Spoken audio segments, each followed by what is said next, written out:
Thank you, Mr. Graves, for your comments. Appreciate that very much. And now let's turn to the panel. I want to welcome our witnesses, Mr. Paul Rinaldi, President of the National Air Traffic Controllers Association, AFL-CIO, Mr. Mike Perrone, National President, Professional Aviation Safety Specialist, Mr. Nicholas E. Callio, President and CEO of Airlines for America, Ms. Sarah Nelson, International President, Association of Flight Attendants, CWA, and Mr. Pete Bunce, President and CEO of General Aviation Manufacturers Association.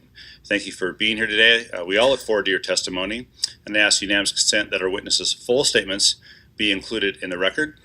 Without objection, so ordered. And since your written testimony has been made part of the record, the subcommittee requests that you limit your oral testimony to 5 minutes. So we'll proceed with testimony, starting with Mr. Rinaldi. Thank you, Chairman Lawson, Ranking Member Graves, Chairman DeFazio, Ranking Member Graves. Thank you for the opportunity to testify about the negative effects of the 35-day shutdown on the members of the National Air Traffic Controllers Association. Every day, over 70,000 flights and 2 million passengers move through our national airspace system. Although it's the safest system in the world, during the shutdown, many of our programs that reduce the risk and enhance the safety of the system have come to a complete stop. At the time of the shutdown finally ended, I believe the system was on the verge of unraveling. Even though the system is safer today than it was during the shutdown, it is still less safe than it was before the shutdown. The shutdown eroded critical layers that are necessary to support and maintain the safety of the National Airspace System. For example, programs to prevent wrong surface landings were paused. Each year we have more than 200 events in which aircraft lands, attempts to land on wrong runways, taxiways, or even, believe it or not, the entirely wrong airport. Most recently, last week at Philadelphia International Airport, a flight was cleared to land on runway 35, but it aligned itself up with the parallel taxiway of taxiway Echo. A runway safety enhancement called ATTAP alerted the controller immediately, who instructed the pilot to execute a go-around. The pilot overflew 2 commercial airplanes on the taxiway by 600 feet. ATTAP is deployed in 6 airports across this country. Prior to the shutdown, the FAA is scheduled to deploy ATTAP at 13 major additional airports by the end of March. That implementation is now delayed to the end of June. In addition, the FAA has stopped addressing the risk identified through our voluntary safety reporting program, ATSAP.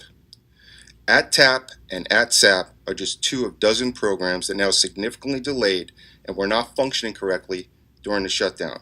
That's what makes the system less safe today.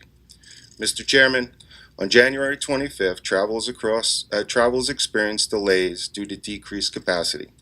Because the system is complex and interconnected, when delays occur at one facility, it ripples across the entire system. On that day, a small number of controllers in critically staffed areas of 2 facilities individually determined they were not fit for duty.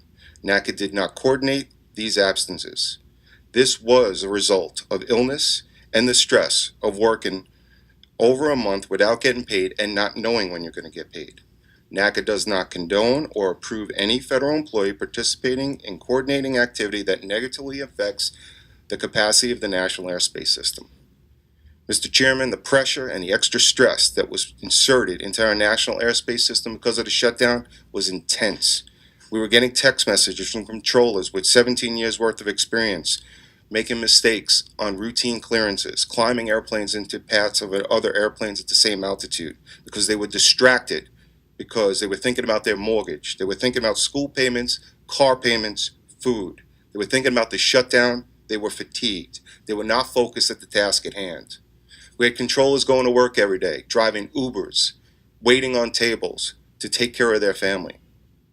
We have worked really hard to mitigate distractions and reduce the fatigue in our work environment. But this shutdown increased fatigue and inserted all types of distractions in our control rooms. Add insult to injury, our workforce still has not been made financially whole. This is completely unacceptable, inserting this type of risk into our system. As you know, we're at a 30-year low of fully certified controllers in the system, of which 20% of them can retire at any moment. If 20% retire tomorrow because we look at another shutdown, we will not be able to run the volume of traffic we do today. It takes 3 to 5 years to mentor an apprentice to become fully certified controller. The FAA had to stop their hiring and shut down the training academy because of the shutdown. Our staffing crisis is exacerbated by this shutdown. We need to make sure this never happens again. I want to thank Secretary of Transportation Elaine Chow, along with Acting Administrator Dan Elwell, and the ATO Chief Operating Officer Terry Bristol for their leadership through this unacceptable challenge of the National Airspace System. Chairman DeFazio, Chairman Lawson, I applaud you for introducing the Aviation Funding Stability Act of 2019, H.R. 1108. NATCA strongly supports this bill because it meets our four core principles. It ensures the safety and efficiency of the National Airspace System. It protects the frontline workforce. The bill provides stable, predictable funding for our National Airspace System, and it gives the ability to continue to provide service to all the users of the Aviation Committee. NATCA urges all members of Congress to support this legislation. I thank you for your time, and I look forward to your questions. Thank you, Mr.